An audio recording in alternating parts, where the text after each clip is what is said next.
Welcome to part 2 in our series on how to design a research study. In this part, we're going to look at how to take your significant innovative research topic you've come up with and use that to define a research objective and a hypothesis or hypotheses, and how to phrase that objective and those hypotheses in terms of measurable variables. So hopefully, as we discussed before, you have come up with your SIRI or your significant, innovative, rational idea. For the purpose of our first example in this lesson, I'm going to pick an idea that falls into two of the categories we discussed before. It addresses a device or material that does not perform as well as it could, and also a treatment that is too difficult to use or understand, so that take for example, if we have tooth whitening.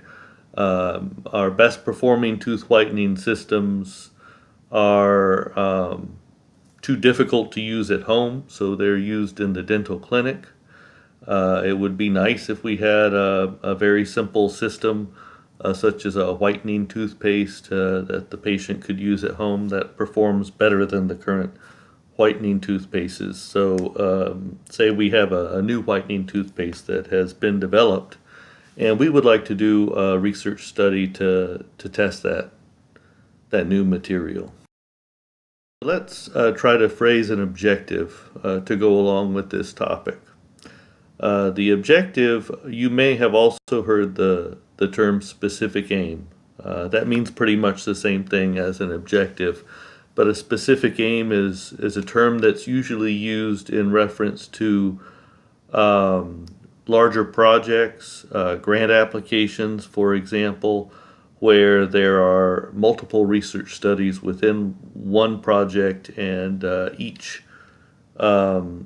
research study in the larger project may have a different objective, and these are the specific aims of the overall larger project. And so we'll try to come up with our objective, and we should try to be succinct. And I find that forcing myself to state my topic very succinctly sometimes causes me to modify my topic. The exercise of coming up with this succinctly stated objective sometimes forces you to think a little bit more about the topic that you originally had, and redefine whether you want to pursue this topic at all, or whether you would like to pare it down into a smaller or more manageable topic than the one that you originally came up with. So stating it succinctly, defining it in terms of measurable variables helps us to think more deeply about the topic that we've already identified. And the objective should be stated neutrally. So an example of what not to do is we should not have an objective like to demonstrate that the sponsor's new product has significantly improved performance. Okay, so that's not neutral. But a statement that may be more neutral is to determine the efficacy of a novel whitening toothpaste. And so that immediately asks the question, what is efficacy? How do you measure efficacy of a whitening toothpaste? And that's where we get into defining a specific hypothesis for the study, and in terms of variables that we can measure and do statistics. So when we define the hypothesis, we said that we're going to try to phrase it in terms of variables that could be quantitative or categorical variables. And there's some information. We need to break down our question in a systematic manner to think about all the types of information that are rolled into this objective or this question that we're asking ourselves. And going through this process, as I mentioned, will sometimes force us to redefine our original objective to make it a little bit better. So we need to ask ourselves, what is the population to be studied? Could be patients, individuals in the clinic.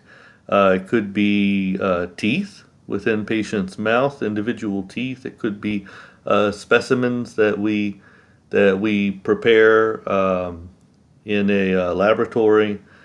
And so that's what I mean when I talk about what is the population that we're studying. We have to ask ourselves, what's the response variable? What can we measure that's going to be changing, and how can we measure it in a practical way?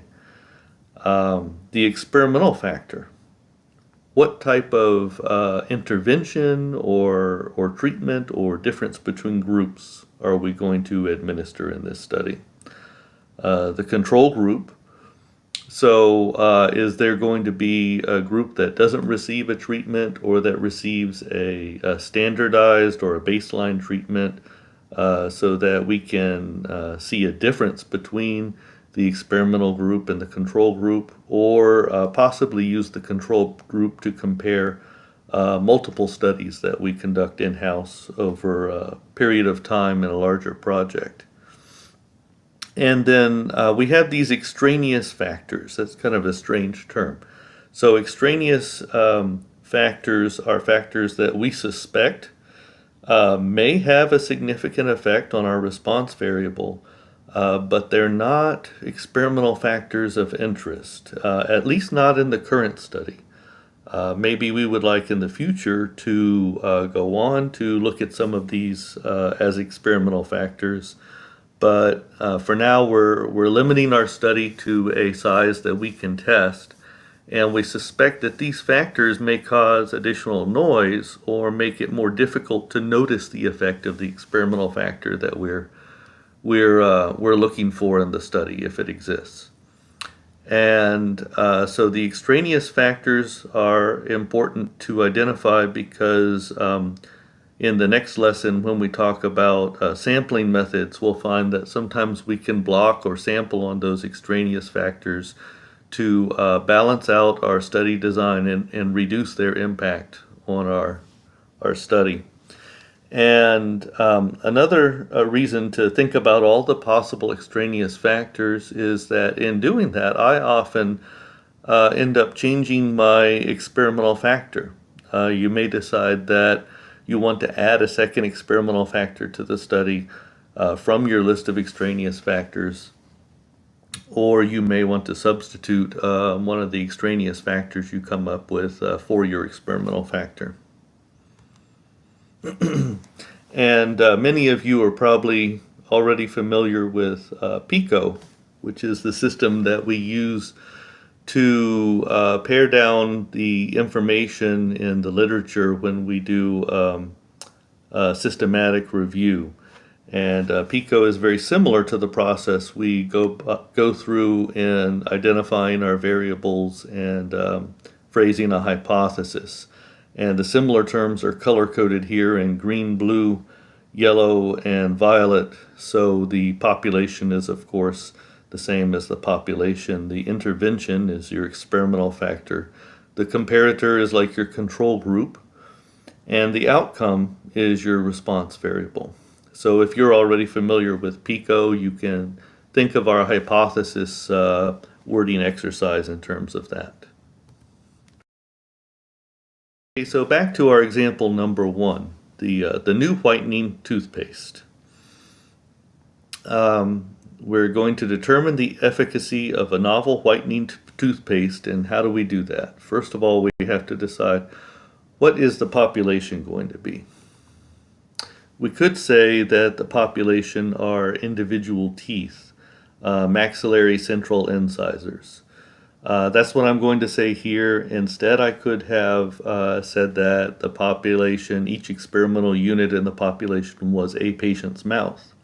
We could have taken the average in the whiteness or the value of each of all the teeth in a given patient's mouth as a measurement. We could treat the teeth in the mouth individually, but use all the teeth in the mouth. In this case, I've chosen to limit it to maxillary central incisors because the whiteness of those teeth is more important than the whiteness of the other teeth, and because tooth position may have been an extraneous factor otherwise. Okay, so what response variable are we going to measure? What do we expect to change possibly if our experimental factor has a significant effect? The response variable in this case is going to be our colorimetric value.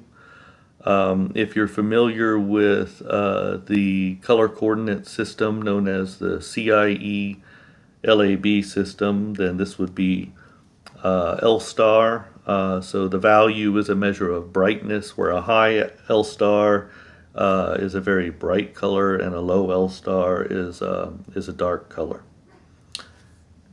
So what's our experimental factor in this study? Brushing with the novel toothpaste. And we may want to specify a length of time that we brush with the toothpaste before we take our measurement. And our group for comparison is going to be brushing with another toothpaste. We could make that whatever toothpaste the patient normally brushes with when they're not part of the study. It would probably be better to have a more control group by having them all use the same alternative toothpaste at the same time. Of course, switching a patient to a new control toothpaste may, in fact, darken or lighten their teeth in itself. So you may want to have a washout period in the beginning where the teeth go to a new baseline level before you start collecting data for your study. And what type of extraneous factors could we expect? Well, probably smoking has an effect on not only the initial color of the teeth, but the ability of a whitening toothpaste to brighten the teeth. And diet may also have an effect. That we have defined those variables, we're properly armed to phrase our hypothesis in terms of measurable variables. And an example of a good hypothesis would be maxillary central incisors will exhibit a greater increase in value, or L star, over 6 weeks of using toothpaste B compared with 6 weeks of using toothpaste A. And then that begs the question of how we're going to measure L star. Is it going to be a percent increase? Is it going to be just a set a change in L, a delta L measurement? Before and after, are we going to measure it with an integrating sphere spectrophotometer or a tristimulus colorimeter? Instead of L star, we could have used a shade guide and done the best match to a dental shade guide before and after the brushing, and tried to see if that was different. We can do both. We can measure L star and do the shade guide. So when you are trying to design a study, I would encourage you to find an expert in the area and ask them what is considered to be the best protocol to take the type of measurement that you're taking. And also to go in and look at the literature and see what different methods have been used.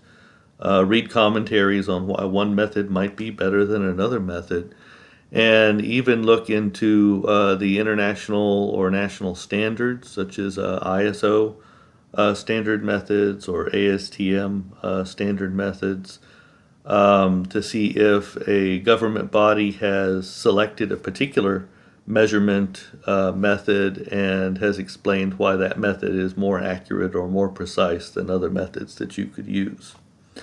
And we also have to consider, in the case of a color study, we know that often when you try to change the color of teeth and then you stop whatever the treatment is, that there will be a little bit of a rebound and the teeth will move back to partially back to the color they originally were. So we may want to take a measurement of the change in value by the end of the 6-week period and then allow another 6 weeks without brushing with toothpaste B and take another measurement to determine the amount of rebound.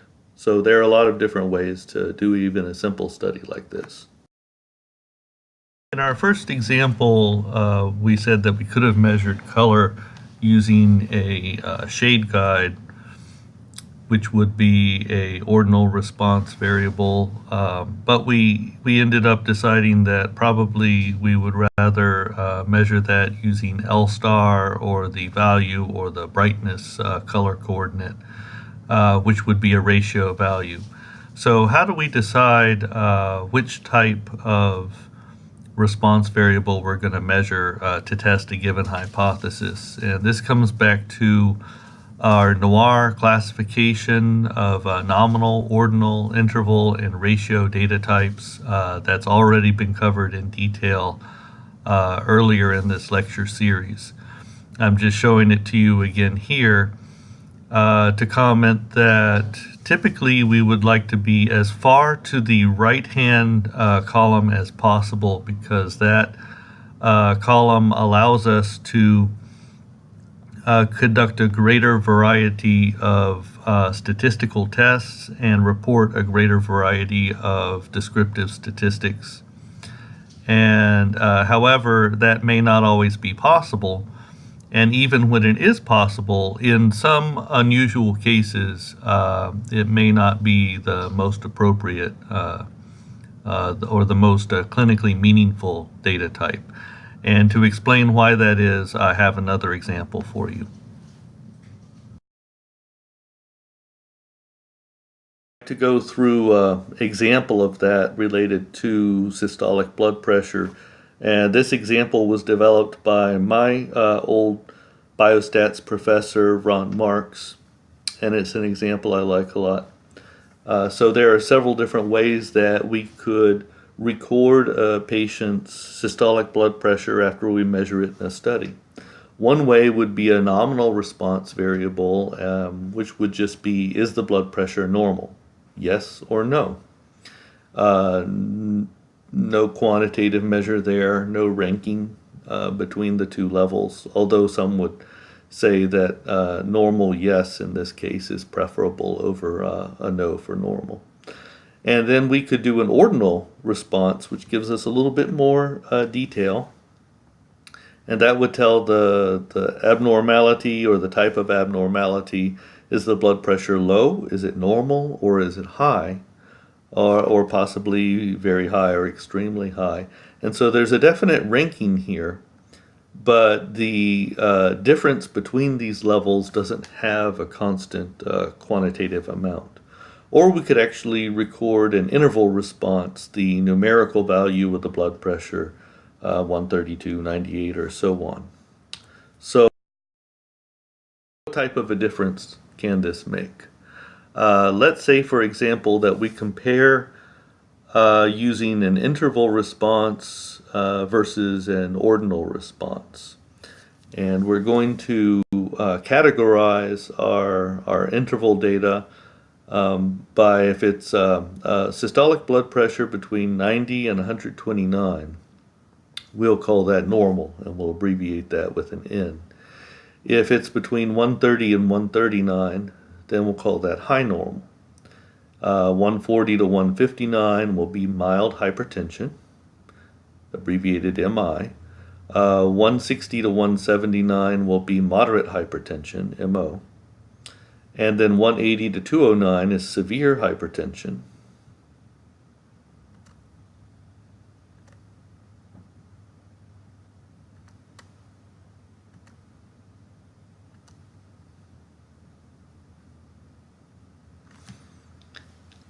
210 and over we'll call very severe hypertension. Okay, so we have 7 patients, A through G, and we've already ranked them from the lowest to the highest systolic blood pressure here. And here's the categories that they fell into: normal, high normal, severe, very severe, high blood pressure.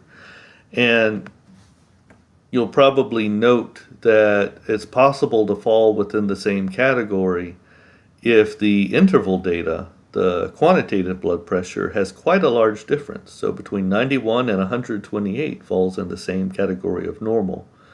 And between 181 and 208 is also fairly large. And those are both categorized in the same category. Whereas, depending on where they fall, it's also possible to have 2 patients with blood pressure that are very close to each other, 208, 211, which would fall into different categories. And so you might look at this and say, well, it's obviously better to have the quantitative data. Not only are we able to conduct more variety of statistical tests with the data in the left column than the data in the right column, but you may feel like the data in the right column are misleading in this case, erroneously grouping together disparate scores while erroneously separating scores that are very similar to each other. But it depends. There may have been a previous study that determined that there's a certain cutoff or threshold in effect, and maybe somewhere between 208 and 211, it's been shown that there's a very significant effect on the outcome of a patient's treatment or their expected lifetime. And so this difference between severe and very severe may be a more important classification than the difference between 181 and 208. So in the end, what it is that we want to choose the most appropriate response variable for achieving the research objective, the one that's most clinically relevant in your case. And we want to do that as long as, and the second part is important, that it can be practically obtained with the currently available resources.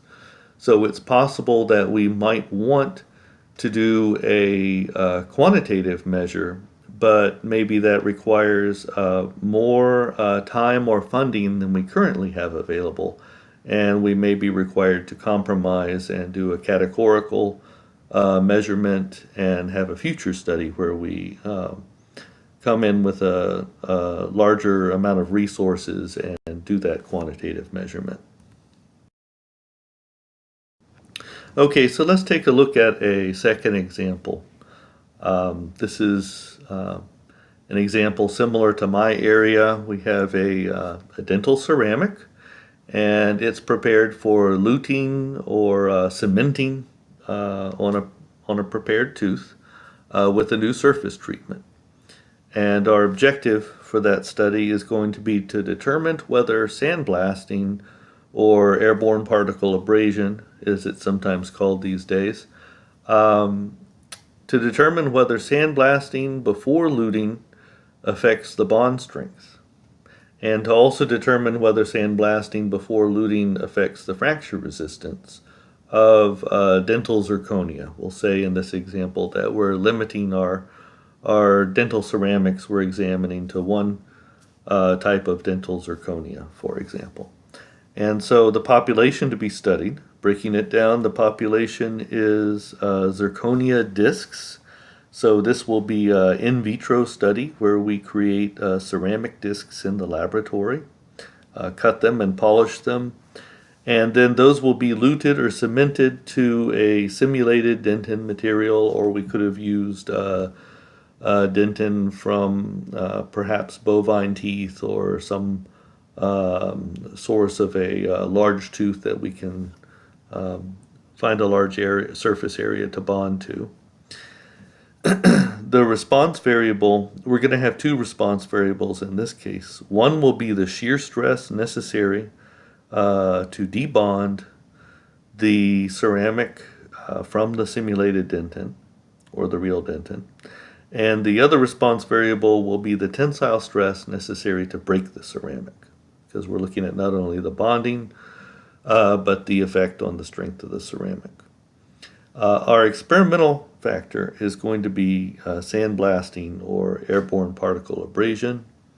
May need to get more specific. There are more than one method of doing that, and they've actually been shown to have different effects on ceramic strength.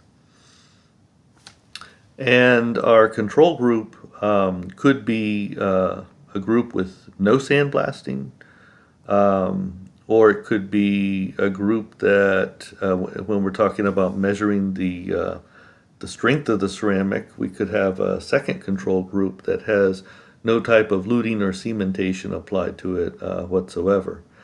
And we could call those our positive and our negative controls, since we have two. Usually in scientific studies, the positive control has to refer to a group that we are almost certain will have the highest value of whatever response variable we're measuring. And the negative control will refer to one that receives no treatment, or we expect to have the lowest value. But in the case of a study like this, positive and negative tend to be thrown around more loosely. And so we may not actually have the highest value for our positive control group in this case.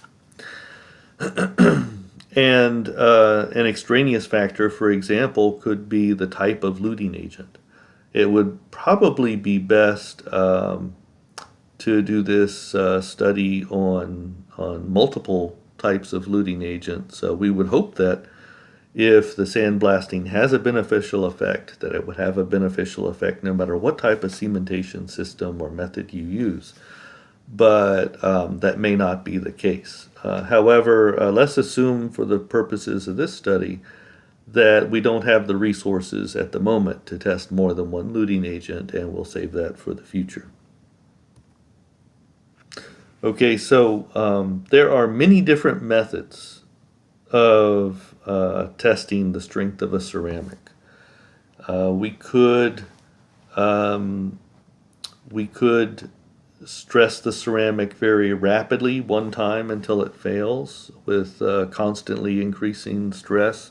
We could do it slowly. We could do a small stress that is applied and then removed in a cyclic motion, like a chewing or a fatigue stress.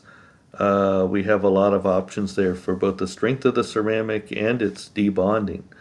And so I'd like to emphasize again that it's important to go into the review literature and see which protocol is considered the best protocol, and try to find an expert in the area and someone who's already done tests using a variety of different methods before, and talk to them about which is.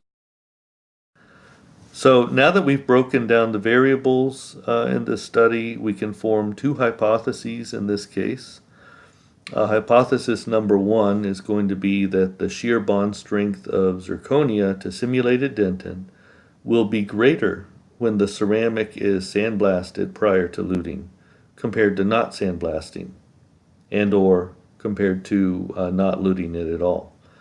And then our hypothesis number two will be that the flexural strength of zirconia will be the same when it is sandblasted prior to luting or not sandblasted prior to luting and not luted.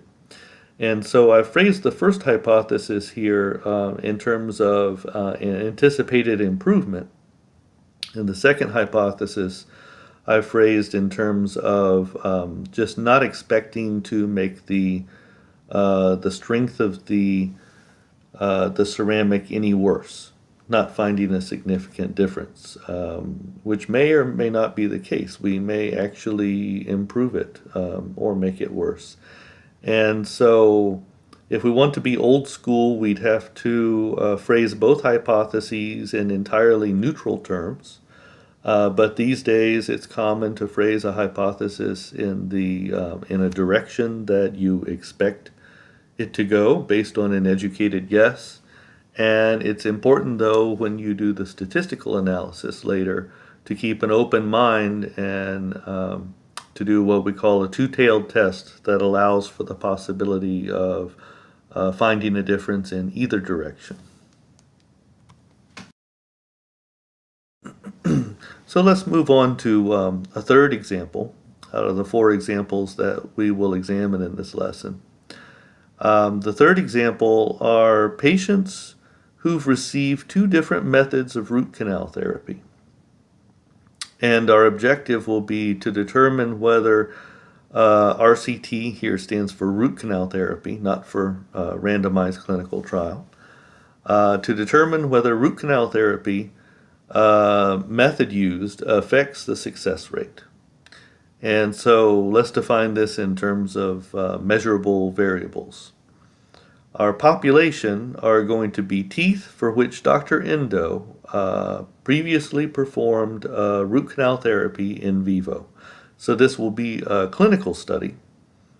And we could have chosen patients as our experimental unit, but we chose individual teeth in this case. And our response variable or dependent variable is going to be the time that we have to wait for the tooth to fail or for retreatment to be needed. And we're going to look into old patient records from Dr. Endo's practice or from the university database, electronic medical records, and we're going to find that out. And in many cases, we're hoping that there will actually be no failure. And so that's termed a run-out observation. And so we can report the time that elapsed between treatment and failure, and then for those patients or those teeth that did not experience failure, we can report the longest time that they were studied, along with the fact that there was no failure, that was censored data. And then our independent factor in this case is going to be that the patients received a special root canal therapy method that was invented by Dr. Endo. And I want to take a moment to emphasize that conducting a study on patients requires approval from the IRB or Institutional Review Board before the study is planned and begins. And that's true even when going back retrospectively to look in the records of patients that have already been treated.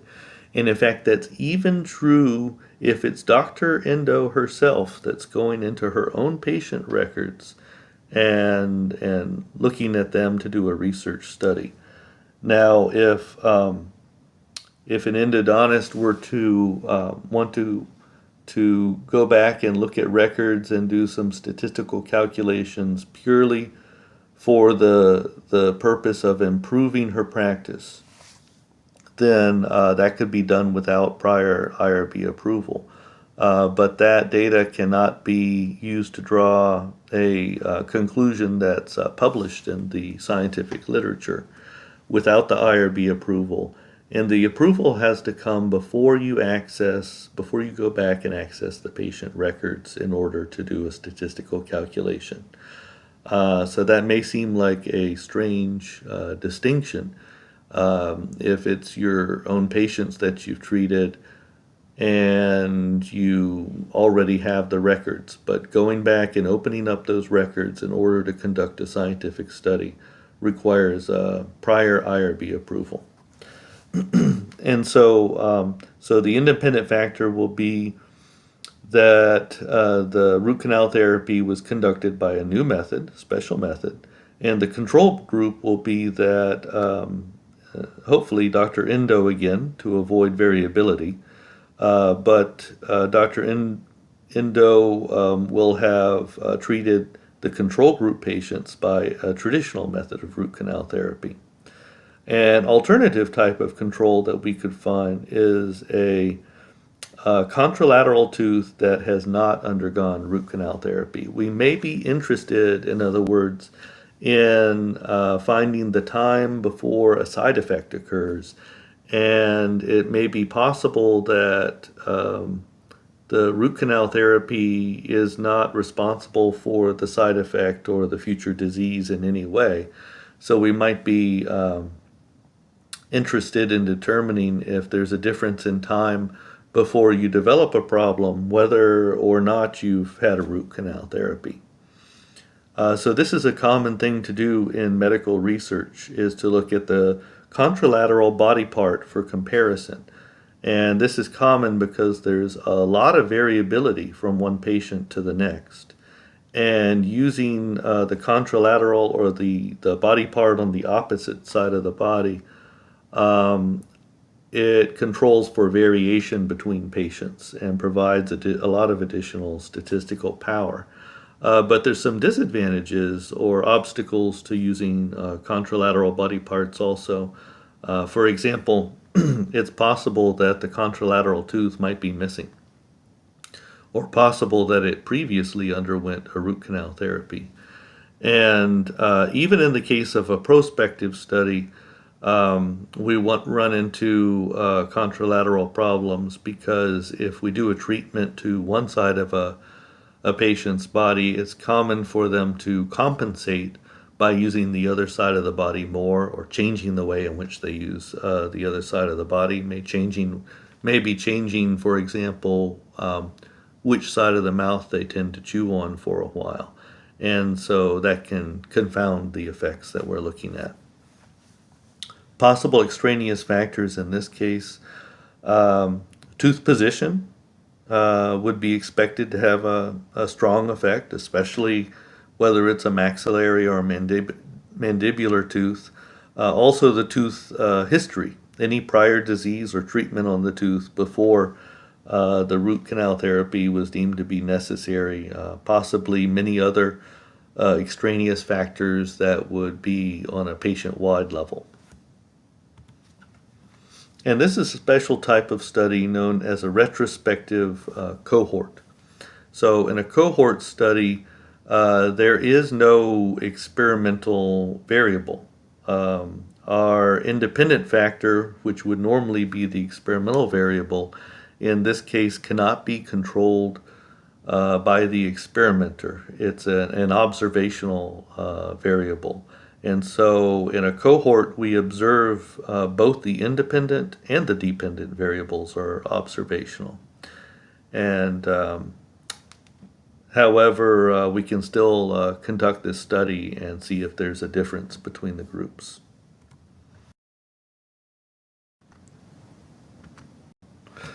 So putting those variables together, we can come up with a hypothesis for our root canal study. The cumulative probability of failure is lower for teeth treated using method E, developed by Dr. Endo, than for teeth treated using a traditional root canal therapy method, and is no different than for contralateral control teeth that have not undergone root canal therapy. So let's go and look at our final example for this lesson. In example number 4, we'll examine dentinogenesis imperfecta, which is a genetic condition that affects the development of teeth, affects their color, and makes them more susceptible to wear or mechanical breakage. And it's a rare condition, and we would like to determine whether dentinogenesis imperfecta, or DI as I'll abbreviate it here, to determine whether DI is associated with exposure to one or more prescription drugs in utero. And the population that we're going to study are patients at the Veterans Administration, as long as their mothers also have a Veterans Administration record, so that we can go back and see what prescription medications the mother was taking during early pregnancy. And the reason we're interested in the Veterans Administration is that as military families move around and are stationed from one place to another in the world, their medical record follows them. And so the VA is a good place to obtain continuous data over time on people. And the response variable or dependent variable that we're looking at in this study is, was the mother taking antihistamine for allergies or an prescription antiemetic to help with morning sickness during pregnancy? So we've targeted two types of prescription, two classes of prescription drugs that we're curious about.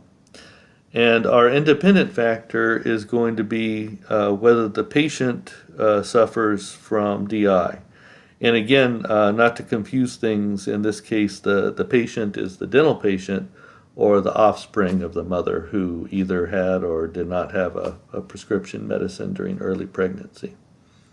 Our control group is going to be patients without DI from the same population of patients at the VA who have mothers who also have a VA record. And this is a special type of study called a case control study. And it's often used whenever we have a rare condition or a very small number of patients who fit into one category. We will take all of the patients who fit our rare condition, and then we will take a group of patients without that condition from a similar population, and then we will actually, it's kind of backwards. We're using our what we think is the effect is going to be our independent factor and we go back and look at what we think may be causing that effect, and that's our response variable in this case. So it's kind of the reverse of what we normally do. The response variable is the condition that we suspect of being the cause in a cause-effect relationship. And in this case, like with our previous example, all the variables are observational in nature.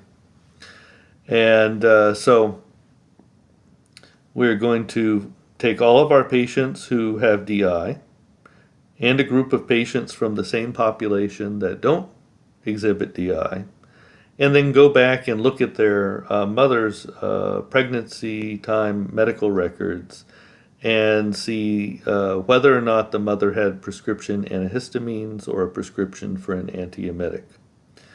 And extraneous factors in the case of this study would be the sex at birth, since it's common for drugs to affect different sexes differently, or for an in utero effect to affect a male baby different from a female baby.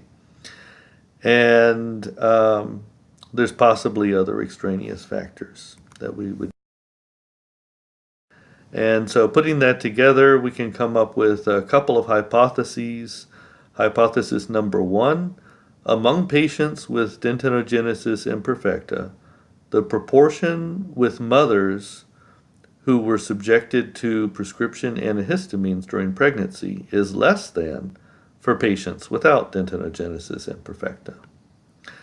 And then hypothesis two would be, among patients with DI, the proportion having mothers who were subjected to prescription antiemetics during pregnancy is greater than for patients without DI.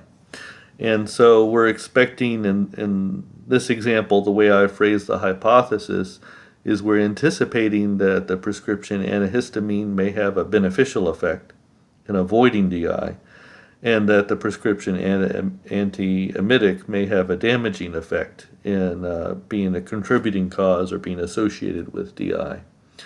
And so we're going to compare the patients who do and don't exhibit DI and compare the proportion of their mothers or percent or ratio of the mothers in each group that use these prescription drugs, and do a statistical test to determine whether those percentages or proportions are significantly different from each other.